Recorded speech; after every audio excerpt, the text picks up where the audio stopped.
Pour ne rater aucune de nos vidéos, n'oubliez pas de vous abonner et d'activer la cloche. Une campagne présidentielle, excusez-moi, ce n'est pas une élection de chef de classe. Ça demande des moyens. Ça, on le sait. Donc, vous ne pouvez pas dire que vous allez venir être candidat, vous venir convaincre les Ivoiriens si vous n'avez pas de moyens. Mais là, quand on dit que vous n'avez pas de moyens, là, ça ne veut pas dire votre salaire. Je suis désolé. Quand vous avez un projet, vous portez un projet, mais je l'ai expliqué, c'est comme un projet basique. Quand vous avez le projet, vous n'avez pas forcément le financement. Mais il faut mobiliser le financement. Vous allez vers les personnes qui peuvent vous donner le financement, n'est-ce pas? Et puis vous réalisez votre projet. Voilà. Donc, vous ne pouvez pas dire que vous voulez être à la magistrature suprême et vous allez dire, moi, je n'ai pas d'argent, je croise les bras. Vraiment, il faut que je sois élu président. L'élection présidentielle exige du financement, exige qu'on ait des moyens. Maintenant, quand je dis avoir des moyens, ne veut pas dire que moi, Élysée, j'ai dans mon compte 2 milliards, 4 milliards, 14 milliards. Je ne dis pas ça. Mais je veux être président, je sais que j'ai besoin de 2 milliards pour réaliser ma campagne. Mais je commence à mobiliser les fonds. Avec des partenaires, bien sûr, vers les ressources que je peux avoir les moyens.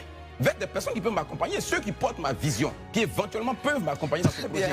Je donne les moyens. Très bien, Il faut arrêter de faire la fine bouche. Il n'y a aucun pays au monde où on ne brigue la présidence. S'il vous plaît. On ne brigue la présidence avec les mains vides. Ça n'existe nulle part. Comme est monté seul pays au monde. On brigue la présidence avec S'il vous plaît, messieurs. S'il vous plaît, messieurs. S'il vous plaît, messieurs. Messieurs. Merci beaucoup.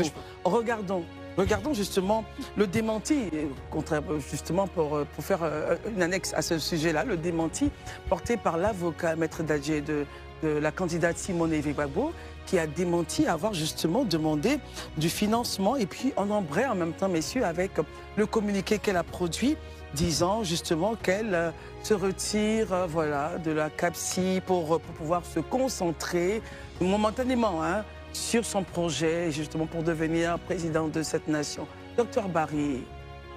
Écoutez, Madame Simone Gbagbo, permettez que j'intervienne sur le point concernant la CAPSI. Je pense qu'elle saisit là l'opportunité de s'assumer pour moi. S'assumer pourquoi? Elle est dans une coalition. Selon vous, c'est un acte stratégique, justement. Elle ne quitte pas la coalition.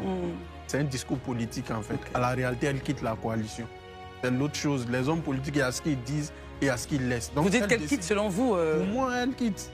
C'est aussi simple que ça, parce que dans la coalition, il y a deux partis politiques que sont le FPI et le PDCI qui ont clairement exprimé qu'ils ne soutiendront aucun candidat.